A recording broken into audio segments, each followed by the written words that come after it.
Welcome to today's event where we have the pleasure to present Audientes. The occasion for today's is, of course, your result you released last week, your Q2 half-year financial report. To help us through today's presentation, we are joined by Sten Thyssen, CEO in the company.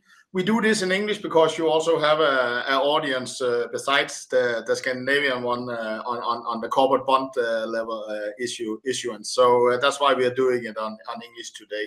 But do feel free to ask questions in the box down below, both in Danish and English. I will try and translate them to the best of my ability.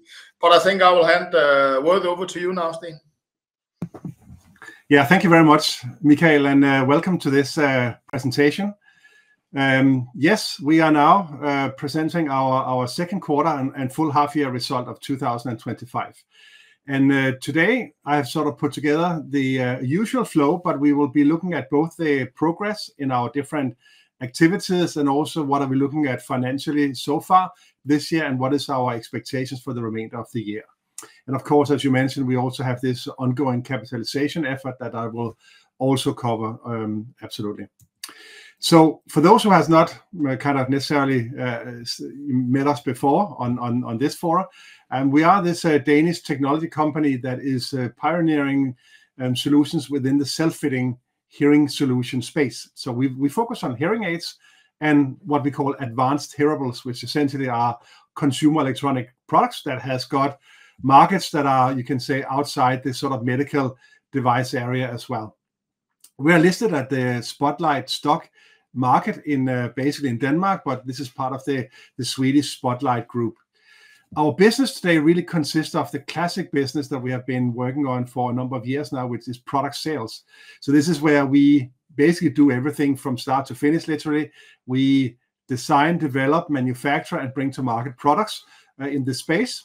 And our target users are essentially those who are looking for new solutions that are more accessible, affordable, and also allows them to sort of bypass the classic hearing aid channel. So we can actually do this self-fitting, which is increasingly popular in many markets, especially kind of the over-the-counter segments.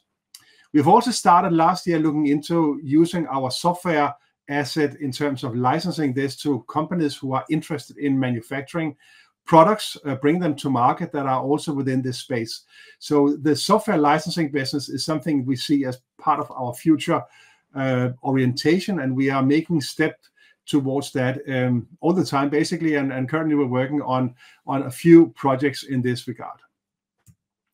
Now, just to sort of reacquaint ourselves with our portfolio, of course, we have the hearing aid Ven and the kind of hearable companion, which are products that we have been bringing to market the last couple of years. We have been in the market now for a good while with those, and they are in the neckband design. And we are now introducing also the companion products in new markets, basically in China, in the sort of CNU product.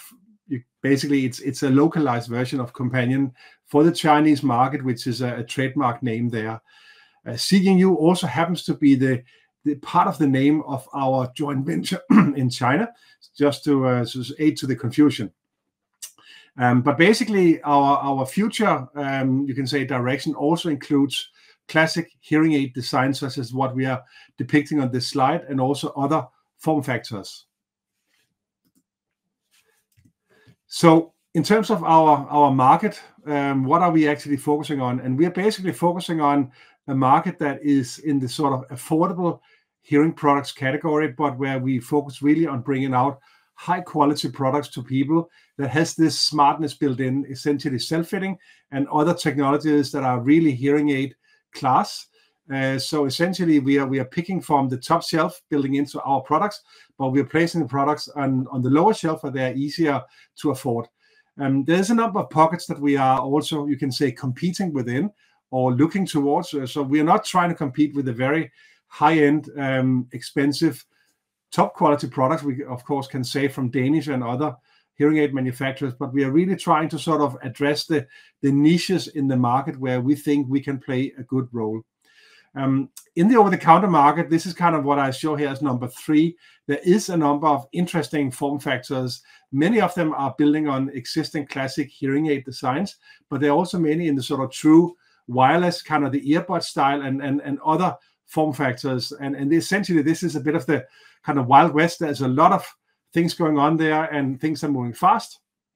And this is a market we find interesting, but we also see the problems that for most people, if you only have mild to moderate hearing loss, it's not really, you can say, a hearing aid that will make things great for you. It is when you actually have really difficulties hearing that you need a great solution. And so this is kind of why we're looking at this market, but we don't think this is exactly where we should focus our efforts.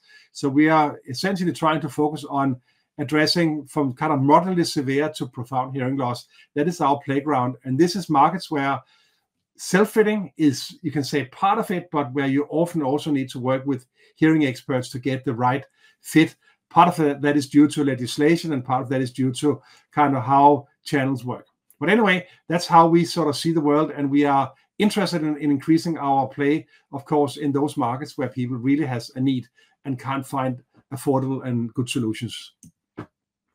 Last time we presented the Q1 results, I showed this kind of illustration of how we are looking towards 2025, but also into 2026. And I just want to repeat that, not covered in major detail, but just to say that executing for us means really going to market, selling products we already have developed and on stock ideally. And then we're looking towards the future for what is it that is going to also tap in next year to help us increase our revenue in new markets. And this is kind of these new form factors, whether it's receiver and canal type of product or through wireless earbuds and so on. So we are really looking towards that. And part of solving that, you can say, puzzle for us is, of course, that we can gain access to partnerships where we can either work on a license basis, or we can actually secure funding to complete the development ourselves. So we're working on quite a few things in that regard, and really the critical thing for us is funding to move forward fast. I think you can say what we are expecting is that this year is still going to be a year of kind of negative EBITDA as a result, but next year we really should be in a position to drive revenue and increase it on month-by-month basis. So we should be basically cash flow break even towards the end of the year. That is really our aim, and that's why we're doing a lot of things, I think, in the market to sort of stimulate and drive demand, and we are really partnering with some interesting companies to make that happen. So, and in addition to that, I mentioned we also have this OEM and licensing expansion, and I will cover these things on the coming slides, of course. So what are the highlights from the sort of second quarter and really overall first half? So we have to unfortunately say that the revenues that we could recognize in Q2 remained modest, but we did manage to actually bring in a significant order during the quarter, but that will be delivered in Q3. So we can only recognize the revenue when we actually are shipping products and delivering on the order. And you know, we're looking really towards this as one of these sort of stimulating factors in our play for the remainder of the year. Because at the same time, you know, this order that I'm mentioning, I will cover that in a few slides, but essentially it is from a new partnership that we started last year in 2024, and now things are starting to materialize on that. But we're also seeing really interesting progress in other markets. For example, the Chinese market, where we are moving forward with our kind of the Chinese medical device approval process for the Ven product, and also the CGNU product is in the market basically. So now we're starting to actually see real things happening the coming half year and so forth on that. And of course, we know that when you get the approval from the authorities, you can actually then start to introduce and market this Ven hearing aid as a medical device. So for us, this will be really important thing. In Japan and like in Europe, we have introduced the companion products, and we are essentially now online with e-commerce sales. So we are going to push that a lot more and add more countries in Europe and so on. But in India and in the Middle East, we also have the sort of Ven products playing in, and we are now with some new partners trying to make some new moves in these markets. So for us, there has been a lot of things happening already in, you can say, at the beginning of this year and into this sort of third quarter. And now we really see us being in a really good position for a stronger second half. This is almost how our business normally performs anyway. I want to mention just a few things around our kind of Indian-based partner, SimplyJeet Holdings. SimplyJeet Holdings is someone we partnered with last year who has a quite, you can say, broad portfolio of different activities in technology, but also in trading and kind of consumer products and so forth. And it's a really interesting dynamic enterprise. And we are essentially now working with them to introduce the event product and also companion products in some of the markets in channels they have access to in India, but also outside India, for example, in the Middle East via their activities in Dubai and hopefully other markets as well going forward. For us, this is one of these partnerships that we think can become really important. We have, of course, partnered with companies before in India, but this is someone that has a really unique profile. So we hope that this will actually be a really good and rewarding partnership. The progress in other markets, as I mentioned, we have the China, the two sort of activities there.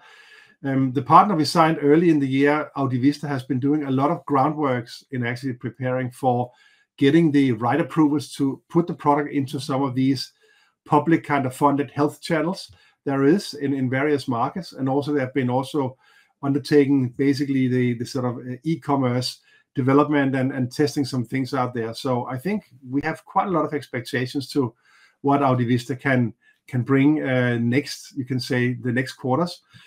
At the same time, of course, we also have many other markets that are lying out there. We have received approval for companion in South Africa now. It's a type approval, meaning that we can actually introduce it now in the market as a consumer appliance, and it's the same kind of approvals we have in Japan, in China, and also in Europe, of course. So we are now really trying now to put the products out in these channels, and I think reality is many of these channels need a good, you can say, profile to address end users. So you need to get in touch with the right people, but you also need to support them and ideally provide counseling, and that is part of the sort of go-to-market model that I think is still very important when it's hearing products we're dealing with. And that, in our experience now, takes a good while to actually get established and start working. But we are now active in even more markets than we were early in the year. So I already covered these things here in the sort of highlights, but essentially we expect now some of the sales we had hoped for and planned for in Q2 to actually materialize now in Q3. So of course this has a bearing on the overall result for this sort of second quarter and first half as a whole. The EBITDA result for Q2 was almost the same as for Q1. So overall for the first half, it's a net loss on the EBITDA level at minus 3.1 million Danish kroner. This of course is something where we really understand driving the revenue and getting the profits in is so important to turn this around, and this is kind of really our main focus. We of course need to also continue to manufacture products and so forth, so we are maintaining our relationship with our factory, and of course we are seeking to broaden that also to other markets and different product types. So there is a lot, you can say, still going on in that regard. Unfortunately, we ended up with sort of having this sort of negative equity of around minus 1.2 million at the end of the quarter. We did do a lot of activities earlier in the quarter, which I will come to the next slide. I'll just skip to this one here, the capitalization progress. So basically what actually happened during the first half was that we eliminated all our legacy debt, which means that all the convertible loans were converted to equity. And we did do some you can say minor equity raises during Q2. It was actually partly done in Q1, but it sort of materialized in Q2's accounts. So this really wasn't sufficient to actually do everything we wanted to do. So we had to sort of push out some activities awaiting additional funding. So instead we focused on the things where we could have a significant impact. And essentially that is on some of the deals like with SimplyJeet and the Audientes partnership. So we have really been investing in creating kind of commercial readiness, awaiting we can actually invest more in go-to-market. now that we're on this slide anyway, we can also cover the fact that one of our big aims for first half was to carry out this corporate bond in this with our partner in Bulgaria on the local beam market. But for various kind of procedural and documentation related matters, this really took a long time to get to a point where it was clear what was to be included and how. And unfortunately, we got into the summer period where it only made sense to sort of revisit all of this at the other end when people were actually back from vacation. That's how Europe works, and we had to sort of adhere to that. So, but our aim is still to really push forward with this now.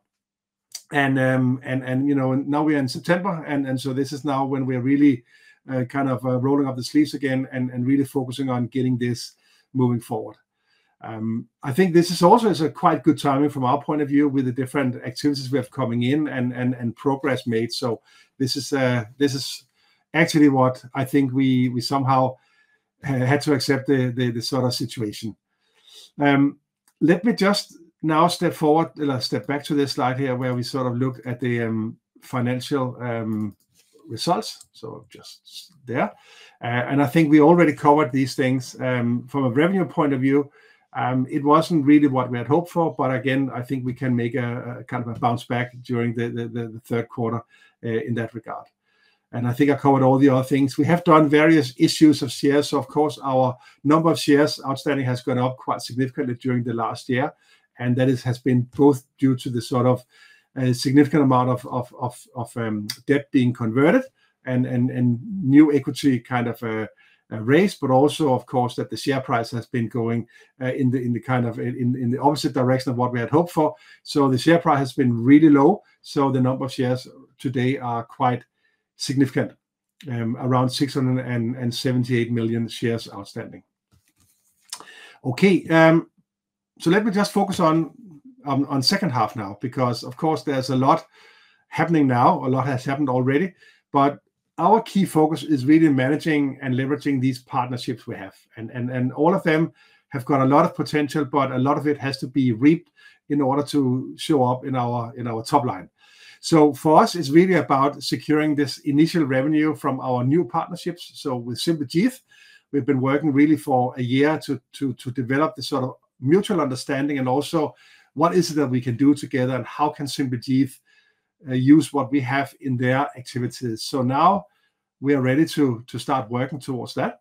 And Audientes has made some really interesting progress. So I think from those two partnerships, we expect quite a lot in this second half. At the same time, we have actually commercial readiness now in several markets, and we really just need to sort of do what it takes there to sell as much as we can. At the same time, we have these different activities going on that is around new product development. We have also revved the app for Android earlier in this year. So there's some new releases of Android that has got a very different kind of security model and so on. So we have had to really do some significant enhancements to the app. And also for the iPhone kind of world, there's also a new app update coming. So all of this, of course, happens all the time, but these are things we need to continue doing and improve the experience, because we're also going to make some specific versions for the Chinese market. There are some significant platforms there that are not compatible directly with Android, for example, but they are kind of Android-like. So these are the Huawei and Xiaomi platforms, and we are essentially working on also making our apps available for those platforms.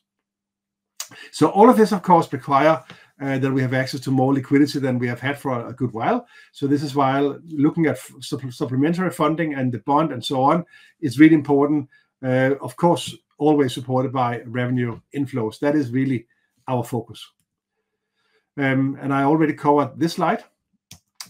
So what is remaining is essentially just to summarize, why I think we are at a really interesting point from in kind of a share point of view. And it is because we have this global footprint established now. We have market-rated products. We are kind of early stage in terms of revenue, but we have been investing a lot of time and effort in actually getting ready to start sales. So that's where we are now. So we think that we are heading towards sort of an inflection point in terms of our revenue generation. We have orders now, and we have orders coming in. So this really should mean a lot of positive news from us going forward.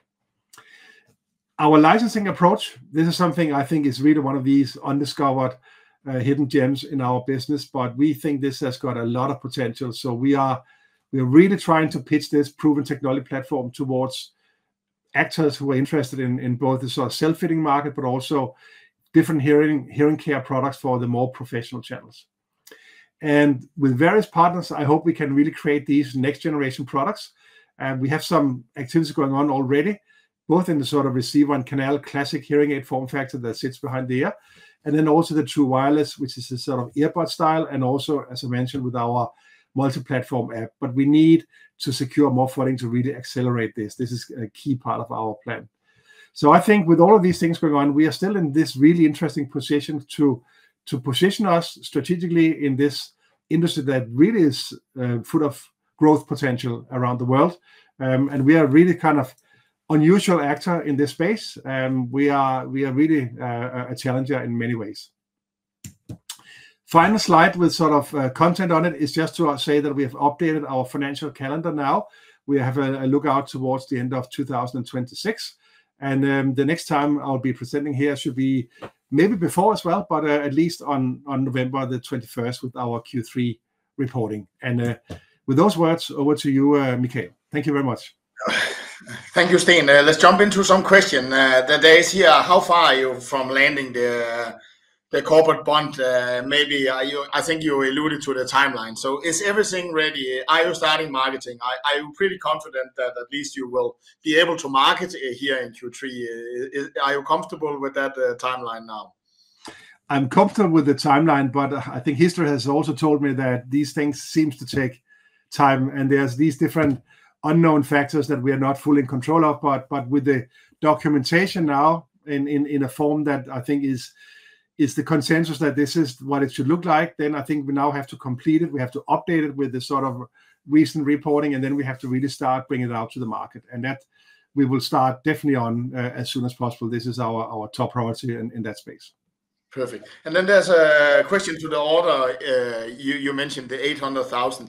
Are this unconditional, meaning that this is a sale, or is there some condition, meaning that you might have to take the products back? So just to get a feel on this order versus maybe earlier order you made in India. Sure. So the reason for why we are not including this order in our accounts for second quarter is that we want to have it delivered, paid for, before we recognize it, and that's essentially how the model is. So the order value is, yes, it's the sort of 800,000, but we are recognizing it when it actually hits our books. Okay. So this is kind of again based on learnings and everything. So we are much more you can say hard-nosed in that regard. But this is what we're working towards, and this order essentially will be split between the markets in India and also in the markets outside India. So part of this is for example going into the Dubai market and then onto different countries. So this is really interesting from our point of view, and it's a mix of Ven and companion products as well. I should say. Yeah, that was also a question there. I'll get to that maybe a little bit more in details. With limited cash, have you been able to move forward the R&D and potential launch in 2026 of BT, the behind the ear model? Yes, we have done that to some extent, but it's more, you can say, on the concepting software side. I think for really pushing into the actual hardware, running the prototypes and all of that stuff, and production ramp up. This is kind of where we really are waiting for the cash. We have some prototypes designed. We're working with also on this sort of true wireless, and bringing up the software platform on that is sort of part of what we're doing as well. So we have some really interesting dialogues with various stakeholders who has these assets, and all of that of course require funding to really get to the sort of next level. But we are sort of working with that alongside, you can say, many things that are taking our time in a small team. For example, updating the app has been a major focus for the sort of first half, and so has getting all the paperwork prepared for the medical device approval of in China. This is sort of where we prepare documents in English and they're being translated to Chinese by our partner and their kind of advisors. So this is something that takes just a lot of time. So we're really focusing on completing one task at a time, but also, of course, moving other things forward as we can. And now we go up to the helicopter. You have alluded to, you have moved from a product business to a licensing business. And here's a question. Have you considered selling the whole company and technology platform to some of your partners, just to, and I know you probably will not answer it, but it's a question out there, Sten. Yeah, I would say we have announced a long time ago that we are open for all sorts of, you can say, partnerships and transactions in that regard. And we are a listed company, and anyone can come and make a bid for us, like someone did on Doro, who was a Swedish mobile phone and sort of senior citizens manufacturer of different products. So that happens, and then you find a new life somewhere else. But anyone is welcome to contact us in that regard, of course. Is there a plan B if the corporate bond issues doesn't yield any results? Of course there is. Then I think that there is these other channels that we can pursue, which is actually where it's not a bond as such, but these are, you can say, other types of loans, and we would like to steer away from equity. Issuing, I think our share price is not at a level where that is super interesting at the moment. So we have got other activities, you can say, that we want to then devote our attention to if that should not work out.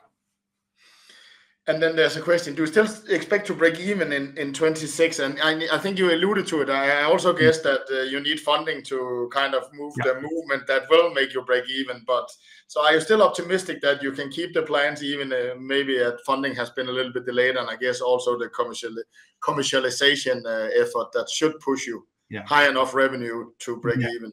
I think yes, and I think it's a matter of, you can say, what is the go-to-market model? How is it us who should do all the investment in the marketing, or is it our partners who should do the investment in the marketing? And those factors are quite significant when you look at how we're a small organization. So if we can make some significant deals through partners, then you can say we have a model that is quite sort of cost efficient.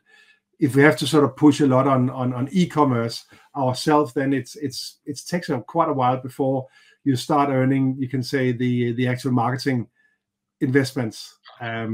So yes, I think this is our plan, and we are very lean as an organization. So we basically have a lot of things now we can do. We just need kind of success in doing it.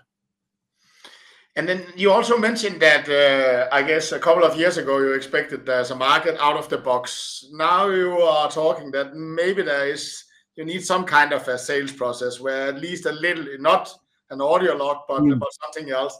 How do you transfer that? Because I guess the European strategy is much selling on Amazon and so on.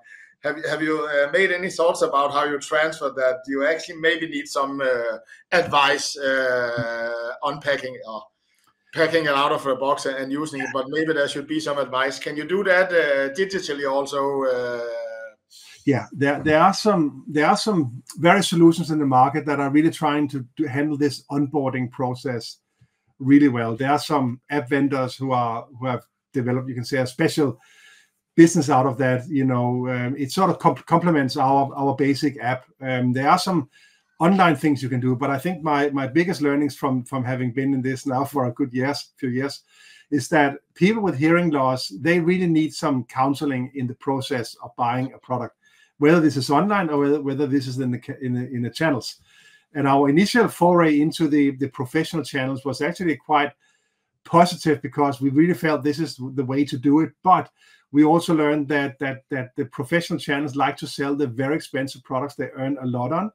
So products that were sort of more, you can say, less costly, they had less margin on it. So they rather prefer to sell really expensive products and have a higher margin. So, but you have tools digitally that can onboard the customer. But I think still our belief in that opticians and pharmacies and specialty outlets that are okay with selling a product for like $300, and think that's a good price. They are really good places to offer this counseling to people. So that's what we are still pursuing and trying to find out how to do that and with whom. But this has been a significant learning, of course, for us, that it is sort of something that requires, just like prescription glasses, you do need some professional over to help you. But also, I would just say in many markets, because we are talking about hearing health, many markets require that a professional is involved in actually fitting a device for people with significant hearing loss. That's a requirement, basically. So you in many markets, over the counter is still not an option. Perfect. Then there's a question here. The 214k in other operating income you have. Can you explain a little bit about how they are being booked? Absolutely. I mean, this is part of our some grant funding we got a couple of years ago from the Danish Market Development Fund, and the way we handle that grant funding is that it has funded part of our R&D costs. So every month we have to sort of take something. We have to recognize some of that grant revenue, and at the same time, we are sort of, you can say, depreciating our sort of investment in an R&D asset. So this is purely accounting technical at this point in time. The money has been received several years ago, and also you can say actually used, invested in the software platform we're using today. So it's a little bit accounting practice. And it is also written about in our quarterly report. So it's explained how that works. Yeah. Perfect. And then there was a little bit of the composition of this order between the companion and event.